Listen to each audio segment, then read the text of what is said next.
تو عرض کروں آپ کی خدمت میں، سب سے پہلے تو جو مسئلہ آتا ہے وہ یہ آتا ہے کہ آیا قربانی کا جو جانور ہے وہ کیسا ہونا چاہیے۔ آپ کو معلوم ہے کہ قربانی جو ہے بھیڑ بکری، گائے یا اونٹ، ان تینوں میں سے کسی بھی حیوان کی قربانی کی جا سکتی ہے۔ اچھا، یہ جو 10 ذی الحج کو قربانی کرتے ہیں ہم، اس کی دو قسمیں بنائی جاتی ہیں عام طور پر۔ ایک 10 ذی الحج کی وہ قربانی ہے کہ جو حاجی کرتا ہے منی کے میدان میں، یہ واجب قربانی ہوتی ہے۔ حج کے واجبات میں سے ایک واجب، منی کے میدان میں جب 10 ذی الحج کو حاجی پہنچتا ہے تو 3 چیزیں اس پر اس دن واجب ہوتی ہیں۔ پہلی چیز بڑے شیطان کو کنکر مارنا، دوسری چیز قربانی کرنا، اور تیسری چیز پھر بال منڈوانا۔ تو قربانی واجبات حج میں سے ایک واجب ہے، جو منی کے میدان میں جو حاجی حج کے لیے گئے ہیں اور وہاں پہ موجود ہیں ان پر واجب ہوتا ہے کہ وہ کریں۔ اب میں کیونکہ حج کے مسائل کی کلاس تو نہیں ہے یہ اس وقت کہ ہم یہ بحث کریں کہ کسی کے پاس پیسے نہ ہوں کہ کیا کرے گا کیا نہیں کرے گا، وہ ساری کہانیاں چھوڑ دیں۔ دوسری قسم جو ہے وہ ان لوگوں کی قربانی کی قسم ہے کہ جو منی میں نہیں ہیں، غیر منی والے۔ ہم لوگ کہاں بیٹھے ہوئے ہیں؟ کراچی میں بیٹھے ہوئے ہیں۔ کراچی میں تو کوئی منی نہیں ہے، درست؟ یا جو اور دوسرے، یعنی منی کے علاوہ اور کسی بھی خطے میں جو انسان موجود ہے، مشرقی دنیا میں، مغربی دنیا میں اور دنیا کے دوسرے کونوں میں، وہ سب غیر منی والے افراد ہیں، غیر منی والے افراد ہیں۔ اور یہ جو غیر منی والے افراد ہیں ان پر قربانی مستحب ہے، درست؟ یہ جو قربانی کرتے ہیں یہ مستحب قربانی ہے۔ حج کی جب قربانی کی بات آتی ہے تو وہاں پر اس قربانی کے جانور کی کچھ شرائط ہیں۔ ایسا نہیں کہ جو ملا پکڑا بسم اللہ ذبح کر دیا، نہیں، اس کی شرائط ہیں کہ وہ عمر کتنی ہونی چاہیے، ناقص نہیں ہونا چاہیے، وغیرہ وغیرہ۔ اب سوال یہ ہے کہ یہ وہ شرائط کہ جو وہ حج کی واجب قربانی میں جو 10 ذی الحج کو کی جاتی ہے جانور کے لیے جو شرائط ہیں، آیا وہ شرائط مستحب قربانی کے لیے بھی ہیں یا نہیں؟ مستحب قربانی میں جیسا بھی ملے اس کو کاٹا جا سکتا ہے۔ تو تقریباً فقہا کا نظریہ یہ ہے کہ وہ قربانی جو مستحب قربانی ہے، جو غیر منی والوں کی قربانی ہے، اس میں وہ شرائط معتبر نہیں ہیں۔ اچھا ہے اگر شرائط کا خیال رکھیں، لیکن اگر نہ بھی رکھیں کوئی، کیونکہ دیکھیں یہ بات تو واضح ہے کہ جتنا آپ شرائط زیادہ کرتے جائیں گے جانور اتنا جو ہے وہ کامیاب ہوتا جائے گا اور اتنا مہنگا ہوتا جائے گا، اور جتنا آپ ہلکے ہاتھ سے خریدیں گے، آپ نے یہ بھی نہیں دیکھا دانت کتنے ہیں، آپ نے یہ بھی نہیں دیکھا عمر کتنی ہے، آپ نے یہ بھی نہیں دیکھا اس کا کوئی سینگ ٹوٹا ہوا ہے، اس کا کوئی ناک کٹا ہوا ہے، اس کی کوئی دم کٹی ہوئی ہے، اس کا کوئی کان کٹا ہوا ہے، کچھ نہیں دیکھا، آپ نے دیکھا بکرا ہے، بے بے کر رہا ہے، اٹھا لے، درست؟ تو یہ نسبتاً پھر قیمت کے اعتبار سے بھی اسی طرح ہی ہوتا ہے۔ اور عید قربان پہ ویسے ہی جو بکرا عام دنوں میں 6-7 ہزار میں مل رہا ہوتا ہے، وہ عید قربان پہ 15 اور 20 ہزار میں بک رہا ہوتا ہے۔ ویسے ہی اس کے ریٹس ڈبل تقریباً آلموسٹ ہوتے ہی ہیں۔ پھر آپ 10 نخروں والا خریدیں گے تو وہ ڈبل سے بھی آگے بڑھ جائے گا، اور بغیر نخروں والا خریدیں گے تو ممکن ہے ڈبل پہ ہی کام آپ کی جان چھوٹ جائے۔ تو یہ فقہا کا تقریباً نظریہ ہے کہ جو شرائط حج کی قربانی کے لیے معتبر ہیں، وہ شرائط جو ہیں کیا کہتے ہیں اپنا مجھے ایک ڈاؤٹ ہو گیا، ایک درود بھیجیں محمد والے محمد پر۔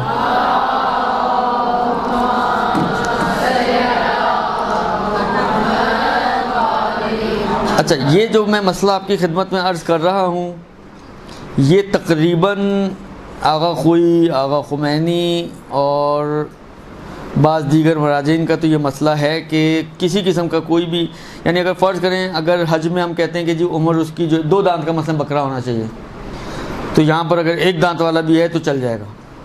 اگر حج میں ہم کہتے ہیں کہ جی اس کا سینگ نہ ٹوٹا ہوا ہو، اس کے جو ہے کان کٹے ہوئے نہ ہوں وغیرہ وغیرہ، تو یہاں پر جو ہے یہ سینگ ٹوٹا کان کٹا بکرا بھی چل جائے گا۔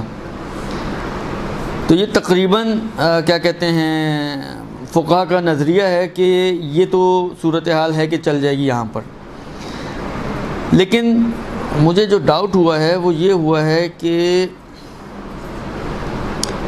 آغا سیستانی جو ہیں، مجھے ایک دم میرے کو کلک کر رہا ہے کہ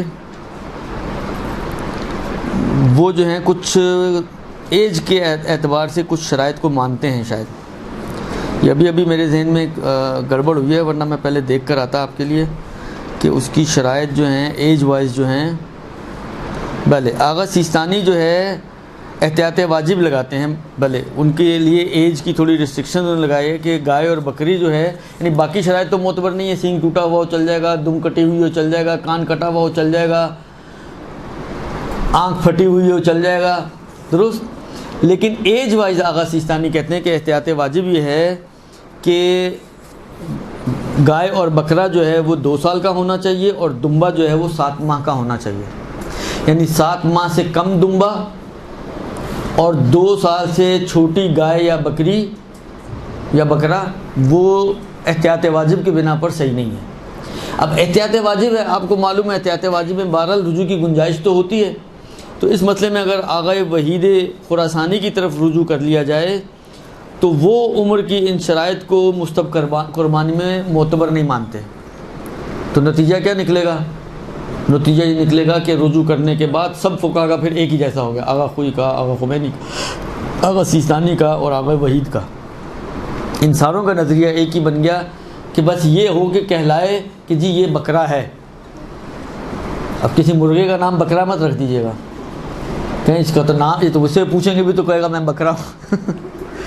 تو بکرا واقعاً بکرا کہلائے، بس اتنا ہو کہ بکرا کہلائے تو وہ کافی ہو جائے گا۔ اب ایج وائز فرض کریں، انہوں نے کہا جی بکرے میں 2 سال ہونے چاہیے، فرض کریں وہ 1.5 سال کا ہے تو بھی چل جائے گا۔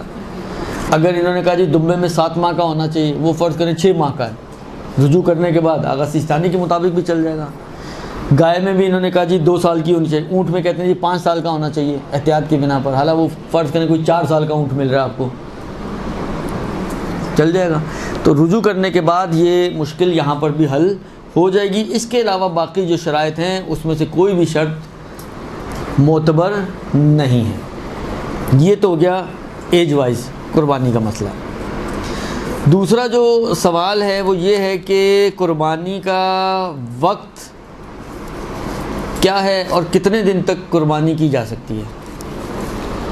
قربانی کا وقت مثلا فرض کریں طلوع فجر ہو گئی، آیا آپ طلوع فجر کے بعد آپ کہیں یار ابھی بہت سنسانی ہے اور آسانی سے کسائی بھی مل جائے گا، چلو سکون سے جلدی جلدی کام کروا لو، کیونکہ نماز کے بعد تو پھر بھاگم دوڑی شروع ہو جاتی ہے، کھنجم تانی شروع ہو جاتی ہے، تو آپ نے کہا پہلے کام کروا لو۔ تو آیا مثلا فرض کریں طلوع فجر کے بعد آپ ذبح کروا لیں تو کافی ہو جائے گا، یا نہیں مثلا فرض کریں کوئی پرٹیکولر وقت ہے کہ اس وقت کو سٹارٹ ہونے کے بعد آپ کو اس جانور کو ذبح کروانا چاہیے، تو تاکہ دیکھیں وہی والی بات ہے، اگر پہلے کروا لیں گے ذبح تو جانور تو ذبح ہو ہی جائے گا، ایسا تو نہیں کہ اٹھ کے بھاگ جائے گا کہ اوے ابھی ٹائم نہیں ہوا، درست، وہ تو ذبح ہو ہی جائے گا، گوشت حلال ہو ہی جائے گا، گوشت آپ کھا بھی سکتے ہیں۔ فرق کیا پڑے گا؟ فرق یہ پڑے گا کہ آپ کی مستحب قربانی کا ثواب آپ کو نہیں ملے گا۔ جو فرق آئے گا وہ صرف اتنا آئے گا کہ مستحب قربانی کا جو ثواب تھا وہ آپ کو نہیں ملے گا اس جانور کو ذبح کرنے پر، لیکن اگر ٹائم کے بعد آپ ذبح کریں گی تو بھلے مستحب قربانی کا ثواب بھی مل جائے گا اور باقی ساری جو چیزیں ہیں وہ بینیفٹس بھی مل جائیں گے۔ وقت کے اعتبار سے فرماتے ہیں کہ سب سے افضل اوقات جو ہیں، اوقات میں سے افضل وقت جو ہے وہ یہ ہے کہ عید قربان کے دن یعنی 10 ذی الحج کو طلوع شمس کے بعد یعنی طلوع شمس کے اتنی دیر بعد کہ نماز کا وقت یعنی نماز ہو جائے، فرض کریں 25 منٹ لگتے ہیں نماز میں، تو طلوع شمس فرض کریں 6 بجے ہو رہا ہے آج کل مثلا، تو 6:25 اس کے بعد سے آپ اس کو ذبح کر سکتے ہیں۔ یہ افضل وقت ہے. یعنی اگر طلوع شمس سے پہلے نماز کے وقت سے پہلے بھی کریں گے تو طلوع شمس کے بعد ہو جائے گا، لیکن افضل یہ ہے کہ نماز کا وقت گزرنے کے بعد کیا جائے. اور دنوں کے اعتبار سے اگر دیکھا جائے کہ کتنے دن کروائی جا سکتی ہے قربانی، تو جو منی والی قربانی ہے جو منی میں کروائی جاتی ہے وہ 4 دن کا ٹائم پیریڈ ہے وہاں پہ ان کے پاس، یعنی 10، 11، 12 اور 13. اور جو غیر منی والے ہیں ان کے پاس 3 دن کا ٹائم پیریڈ ہے، 10، 11 اور 12. لیکن ان 3 دنوں میں افضل یہ ہے کہ باقی شہر والوں میں کہ وہ عید کے دن ہی قربانی دیں، وہ زیادہ فضیلت ہے.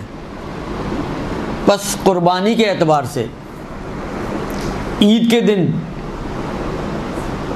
طلوع آفتاب کے بعد نماز کا وقت گزرنے کے بعد سے قربانی کرنا یہ زیادہ ثواب ہے. 11ویں اور 12ویں کو بھی کرنا چاہیں تو کیا جا سکتا ہے، ثواب کم ہو جائے گا لیکن بالآخر وقت ابھی بھی موجود ہے. یعنی 12 ذی الحج تک غیر منی والوں کے لیے وقت ہوتا ہے قربانی کا، لہٰذا عید والے دن بھی کر سکتے ہیں، عید کے بعد والے دن بھی کر سکتے ہیں، اس کے بعد والے دن بھی. لیکن جو میکسیمم ثواب ہے وہ عید والے دن کا ہے. پھر اب یہ ہو سکتا ہے کہ بعض اوقات ہوتا ہے کوئی مجبوری ایسی ہوگی جس میں عید والے دن آپ کی نہیں ہو سکی قربانی، تو ٹھیک ہے پھر آپ دوسرے اور چیزیں، ورنہ اگر پاسبلٹیز ہوں یعنی جان بوجھ کے ڈیلے نہ کریں تو یہ بہتر ہے زیادہ، تاکہ آپ کو بھائی کام کر رہا ہے انسان تو کیوں نہ ایسے انداز سے کرے کہ اس کو اس کا میکسیمم ثواب مل جائے. بھائی کام کرنا ہی ہے، نماز تو پڑھنی ہوتی ہے نا، جب پڑھنی ہے نماز آخر وقت میں بھی پڑھنی ہے، اول وقت میں بھی پڑھنی ہے. آخر وقت میں آپ کو فرض کریں اس نماز کے اوپر 10 نیکیاں ملنی ہیں اور اول وقت میں 100 نیکیاں ملنی ہیں، تو کیا ہی بہتر انسان جب یا تو ایک جی نہیں اول وقت پڑھ لی تو پڑھ لی، نہیں ہے اس کے بعد نہیں پڑھنی ہے، پڑھنی تو ہے ہی ہے تو اول وقت پڑھ لے، اس سے بہتر اور کیا ہو سکتا ہے. تو یہی صورتحال یہاں پہ بھی ہے.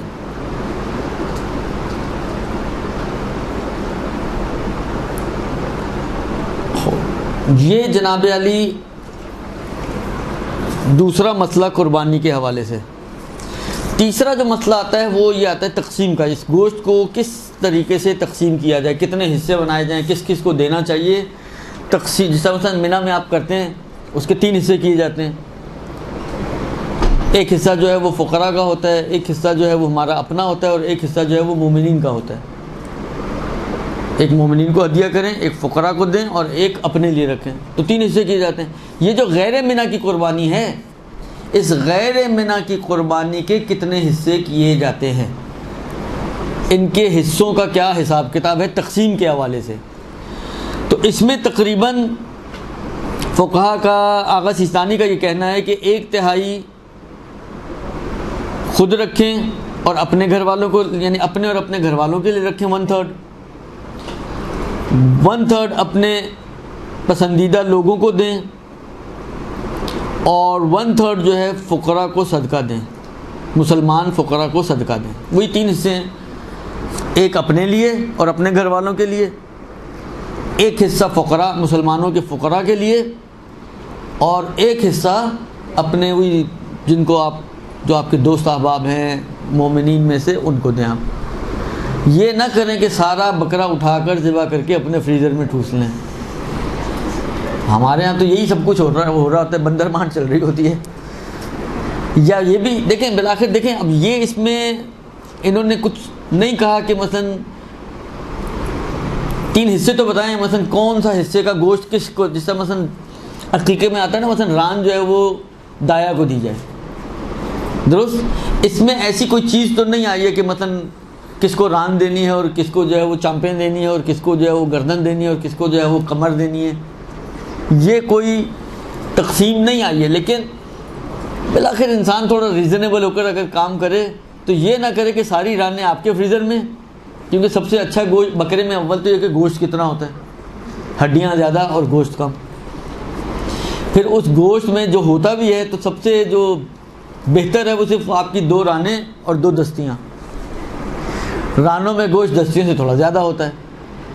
آپ ساری رانیں اٹھا کے اپنے لیے روسٹ کرنے کے لیے رکھ لیں، اور باقی جو بچا کھچا کمر اور چامپیں اور الا اور بلا جو ہے وہ آپ سارا تقسیم کر دیں. تو یہ دیکھیں کریں گے تو کوئی حرج نہیں ہے، کوئی گناہ نہیں ہے آپ کو.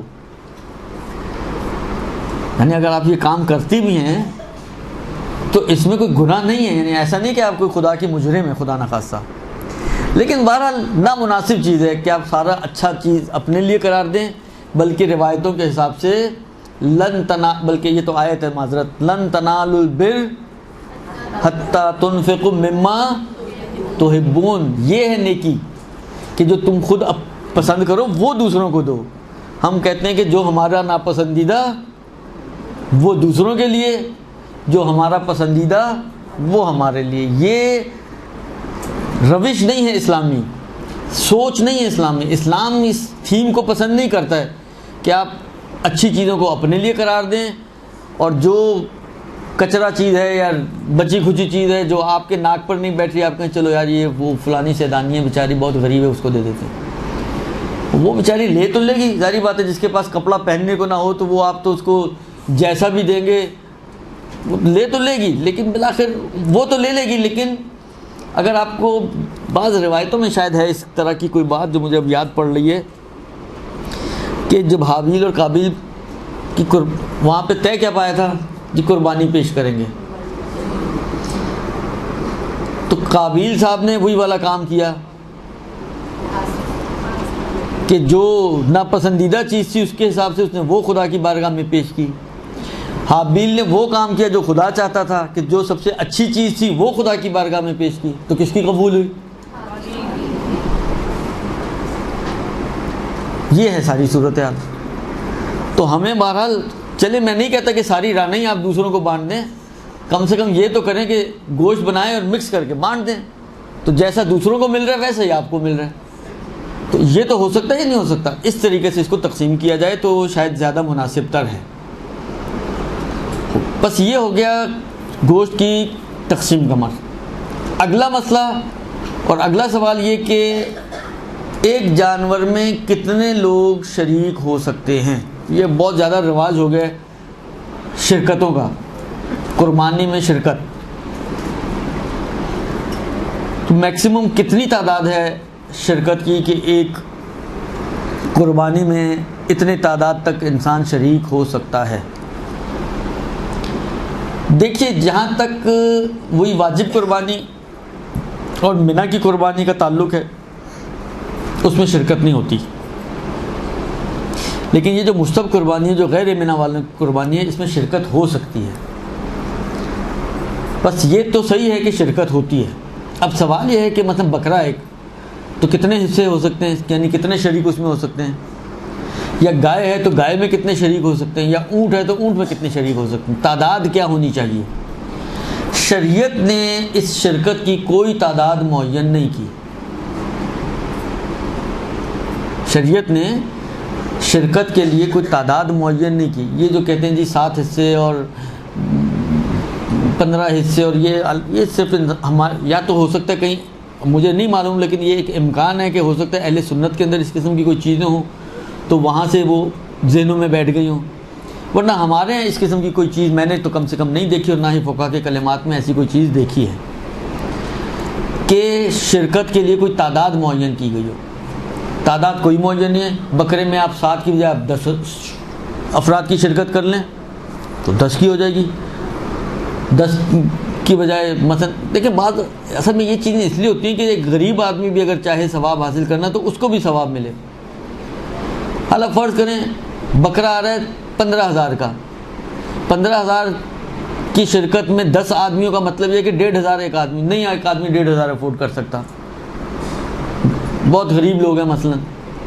یعنی آپ یہ مت سوچیں کہ اتنا غریب کون ہوگا کہ جو 1,500 بھی افورڈ نہ کر سکے۔ خود لوگ اگر آپ بعض اوقات آپ قرآن پڑھانے کی فیس 200 روپے رکھتے ہیں تو وہ بھی افورڈ نہیں کر پاتے ہیں۔ یعنی معاشرہ اس قسم کے افراد سے خالی نہیں ہے۔ اب یہ کیا بیچارے حق نہیں رکھتے کہ یہ ثواب حاصل کریں؟ آپ کہتے ہیں جی 7 آدمی تو یہ تو 7 آدمیوں سے کیا بنے گا، تو بکرا تو نہیں آئے گا، تو آپ 500 کی شرکت بنا لیں۔ کتنی شرکت بن جائے گی 500 کے حساب سے؟ 30 آدمیوں کی شرکت ہو جائے گی، 30 آدمیوں کی شرکت کر دیں، فرق نہیں پڑتا۔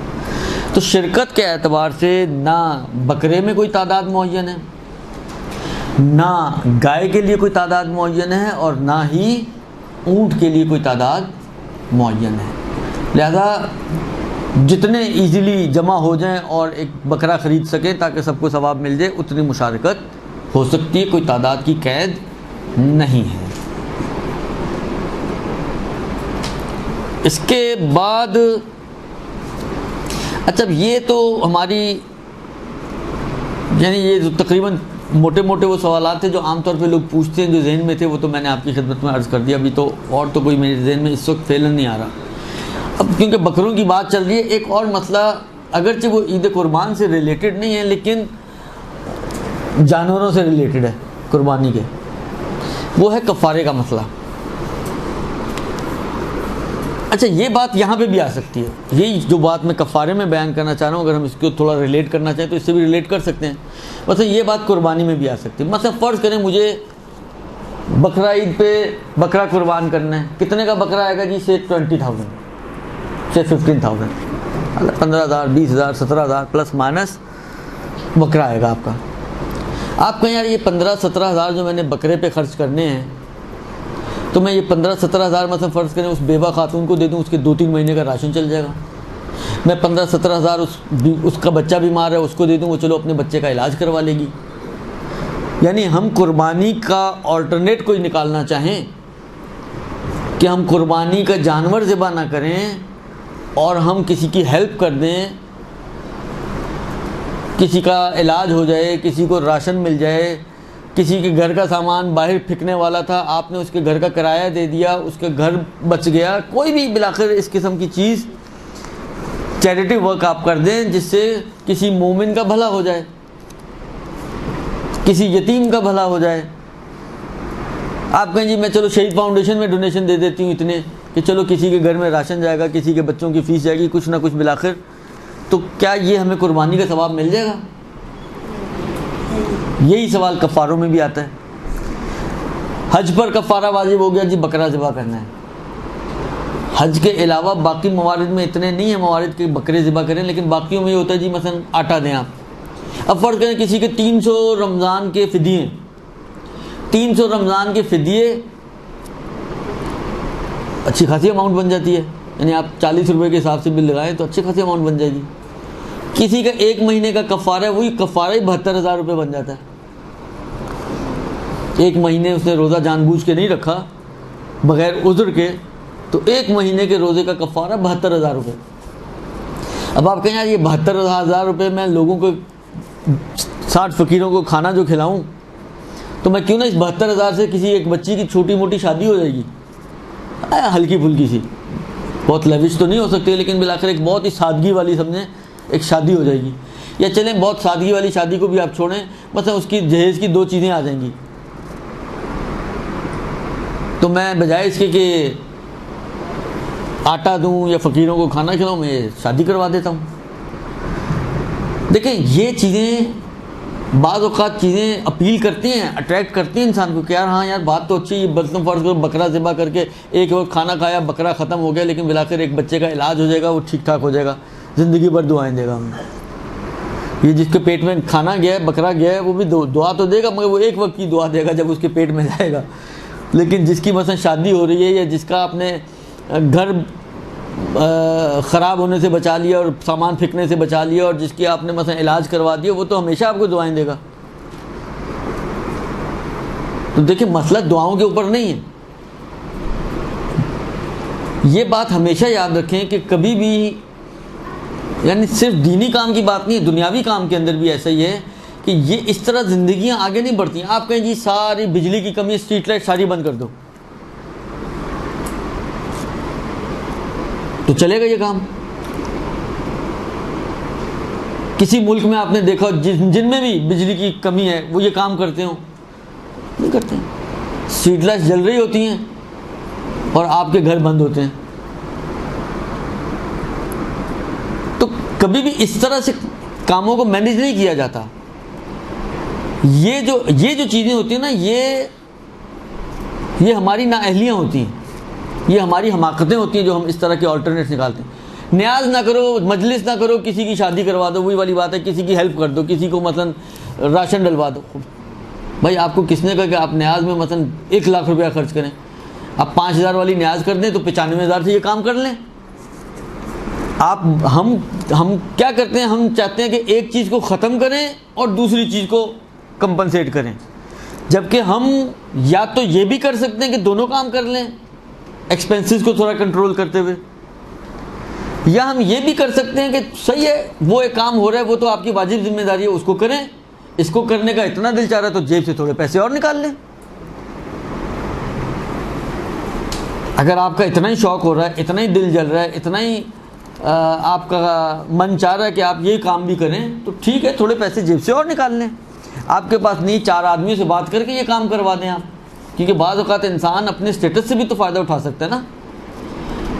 آپ خود نہیں کر سکتے لیکن آپ اتنا کر سکتے ہیں کہ کسی کو بولیں اور بلوا کے یہ کام کروا دیں, خواہ آپ جس طرح کروا دیں. لیکن یہ کہیں آپ جی یہ بند کر دو اور یہ کر لو اور یہ چھوڑ دو اور وہ کر لو, تو اس طرح تو پھر بہت سارے کام آپ کے رک جائیں گے.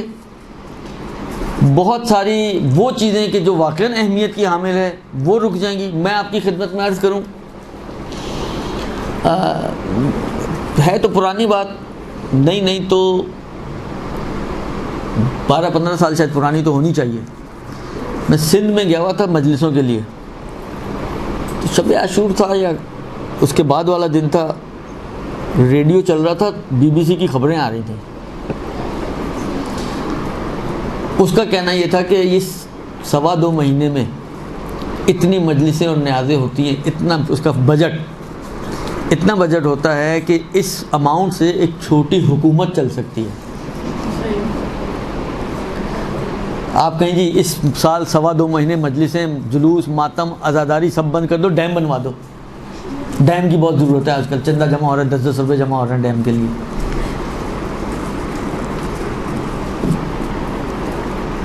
اگر ڈیم ضروری ہے تو یہ مجلسیں, یہ عزاداریاں, یہ اس سے زیادہ ضروری ہیں. یہ نہیں ہو سکتا کہ آپ کہیں گے جی اس کو بند کر دو اور اس کو کر دو, اس کو بند کر دو. آپ یہ چھوٹی حکومت چل جانے کا مطلب کیا ہے؟ چھوٹی اماؤنٹ تو نہیں ہوگی نا. ایک حکومت چلنے کا مطلب چاہے چھوٹی ہی صحیح, چھوٹی سی ریاست ہی صحیح, خالی سندھ کا کتنا بجٹ ہوتا ہوگا؟ یہ تو ایک صوبہ ہے صرف. آپ جب ایک حکومت کی بات کرتے ہیں تو وہ صرف اس حکومت کے ایک صوبے کا نام نہیں ہوتا ہے. خلاصہ یہ کہ یہ چیزیں نامعقول چیزیں ہیں کہ ہم کہیں کہ یہ بند کر دو تو وہ کر لو اور وہ بند کر دو. اگر اس طرح ہونے لگے نا تو بہت سی کام کی چیزیں جو آپ کو کرنی چاہیے وہ بھی بند ہو جائیں گی. حج پہ اتنا خرچہ کرتے ہیں ہم لوگ, 60,000 حاجی مثلا فرض کریں پاکستان سے جا رہے ہیں, آپ 60,000 حاجی کا منیمم لیول پہ بھی لیں, 3 لاکھ والا حج. ورنہ ایسے حاجی بھی ہیں, آج ہی میری کسی سے بات ہوئی تھی کہ خمس کی وہ کیلکولیشن ہوئی, میں نے کہا کتنے پیسے دیے آپ نے حج کے لیے؟ 2 آدمی جا رہے ہیں, انہوں نے دیے 24 لاکھ روپے ٹکٹ کے بغیر. 4.5 لاکھ کی ٹکٹ الگ, کتنے ہو گئے؟ 28.5 لاکھ روپے. وہی والا حج ہے جو ہم بھی کرتے ہیں, حج بیت اللہ. میں ایک بات کر رہا ہوں, میں کہہ رہا ہوں ابھی ان سب کو چھوڑ دیں کہ جو اتنے والے حج کر رہے ہیں, ہم چھوٹے والے حج پہ بھی آ جائیں. تو 3 لاکھ والا, 3.5 لاکھ والا حج ہے. 60,000 حاجی کو 3.5 لاکھ سے آپ ملٹیپلائی کریں تو ہمارے کیلکولیٹر میں اتنے زیرو بھی نہیں ہوں گے. ہم کہیں جی حج چھوڑ دیں, 1 سال حج چھوڑ دیں, پاکستان کے سارے قرضے اتر جائیں گے. تو اس طرح تھوڑی کام ہوتے ہیں. یہ کہیں حکومت والوں تک نہ آواز پہنچے وہ واقعی بند کر دیں حج 1 سال. اس طرح کبھی بھی کام کر, یہ طریقہ نہیں ہے کام کرنے کا. میں نے کہا نا کام کرنے کا طریقہ پھر یہ ہوتا ہے کہ آپ مینیج کریں چیزوں کو. آپ دیکھیں ہم کہاں پر ایکسٹرا خرچ کر رہے ہیں, اس ایکسٹرا کو ختم کریں اور جس کو آپ ضرورت سمجھ رہے ہیں وہاں پر خرچ کریں. نہ یہ کہ ہر ضروری چیز کے اوپر آپ کاٹی مار کے کہیں جی اس کو چھوڑ دیں, یہ کر لیں, اس کو چھوڑ دیں, وہ کر لیں, اس کو چھوڑ دیں. مینیج کرنے کی ضرورت ہوتی ہے چیزوں کو. ہم اپنے ہی خرچے اگر مینیج کرنا چاہیں تو میں سمجھتا ہوں شاید ہم اگر ہر فیملی اپنے خرچوں کو تھوڑا سا مینیج کرے تو اس جو جتنی وہ مینیج کرنے کے بعد بچت کرے گی وہ اس میں ایک دوسرے گھر کو پورا نہ صحیح اس کا آدھا کام چلا سکتی ہے. آدھا نہ صحیح تو اس کا مطلب فرض کریں پاؤ کام چلا سکتی ہے. ہم لوگ کہتے نہیں ہم اپنے خرچے نہیں کم کریں گے, یہ نہ کریں تو اس کو کر دیں, کفارہ نہ دیں تو اس کی ہیلپ کر دیں, یہ قربانی نہ کریں تو اس کی ہیلپ. یہ سب الگ الگ ہیں, الگ الگ ثواب ہیں, الگ الگ کھاتے ہیں. ہر کام کا ایک الگ اجر و ثواب ہے, اس کے الگ حکمت ہے, اس کے الگ فوائد ہیں. لہذا کبھی بھی اس قسم کی کاٹی پٹھی کر کے دوسرے کاموں کو مینیج، یہ طریقہ مینجمنٹ کا یہ طریقہ غلط ہے، درست؟ تو یہ نہ کفاروں میں یہ کام ہو سکتا ہے، نہ قربانی میں یہ کام ہو سکتا ہے، نہ یہ جو فدیہ وغیرہ ہے اس کے، یہ جو چیز مانگی گئی ہے ہمیں وہ کرنی ہے، وہ ہماری ذمہ داری ہے۔ وہ ذمہ داری اسی وقت اترے گی جب آپ سامنے والے کو آٹا دیں گے۔ اب وہ کھائے نہ کھائے وہ اس کا مسئلہ ہے، لیکن آٹا کھلانا آپ کی ذمہ داری نہیں ہے، آٹا دینا آپ کی ذمہ داری ہے۔ آپ آٹا دیں گے آپ کی ذمہ داری اتر جائے گی۔ آپ کی گردن پہ کفارہ آ گیا جی، بکرا ذبح کرنا، بکرا ذبح کرنا ہے کفارہ، تو زندہ بکرا بھی اگر آپ دے دیں وہ بھی آپ کا نہیں چلے گا۔ جہاں پر ذمہ داری یعنی شریعت آپ سے کہتے ہے کہ کفارہ یہ ہے کہ ایک گوسفند ذبح کرو، تو ذبح کرنے کے ساتھ یعنی ذبح کی خصوصیت کے ساتھ وہ کفارہ بنے گا۔ آپ نے ایسے ہی زندہ بکرا دے دیا، یہ لو بھائی میرے حج کا کفارہ، اس نے لیا جا کے بکرا عید پہ بیچ دیا، تو آپ کا کفارہ نہیں اترا، اس کو تو پیسے مل گئے لیکن آپ کا کفارہ نہیں اترا آپ کی گردن سے۔ ذبح کر کے دیں پھر وہ گوشت بیچ دے، اس کی مرضی ہے، وہ اس کی مرضی ہے، لیکن آپ کی ذمہ داری اسی وقت پوری ہوگی کہ جب آپ اس کام کو انجام دیں جو کام آپ سے جس طریقے سے طلب کیا گیا ہے، جس طریقے سے خدا نے چاہا ہے، اس کو اس طریقے سے انجام دیں گی تو آپ کی ذمہ داری پوری ہوگی، ورنہ ہیلپ تو ہو جائے گی، ذمہ داری پوری نہیں ہوگی، درست جی؟ یہ تو ہو گیا جناب علی یہ قربانی وغیرہ کے حوالے سے۔ برحمتک یا ارحم الراحمین وصلی اللہ علی محمد وآلہ الطاہرین۔